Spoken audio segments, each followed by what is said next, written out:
Hi guys. सकाळी उठता उठता रिमरात बसलो कशा म्हटलं विटॅमिन डी जरा गावून दे म्हणून शरीरास. बघा आमच्या काळ्या गाईन वासरू घातली नाही. मस्त असं पांढरं फट वासरू घातली नाही.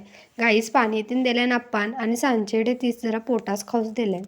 आमचा बाबू कपडे काढीत काढीत त्याच्या मम्मीच काही की सांगे. थोड्यात मी मोबाईल काढलो आणि व्हिडिओ करू लागलो. व्हिडिओ करताना बघून येऊन मला मारल्या. मग रात्रींचं पुरणपोळी करू लागलो बा. मराठ्यांच्या घरात पुरणपोळी करणं करतात गोत्ता आहे गाईस. कसलंही फेस्टिवल राहिलं काय तर देवाचा कार्यक्रम राहिलं. आमची आई वरसा हे काम करते देव बोलू त्याला म्हणून हे करतात आमच्या घरात. बारक्या पोरासनी कुकुम भंडारा लावून तुळशीकडे नारळ फोडून मस्त अशी पूजा करतात आणि त्या पोरासनी नारळ खाऊत देतात. आणि मानसर देवेला देवेला म्हणून सगळी घरात जातात. असं देवेला म्हणत जातात आणि देवाच्या रूमात जाऊन तिथे पायातून पडतात. मग रात्रींचं आमचा बाबू मस्ती करी म्हणताना मम्मी त्यास मारलेली. रडला आणि गप्प पडला. मानसर याला आणि मारू लागला.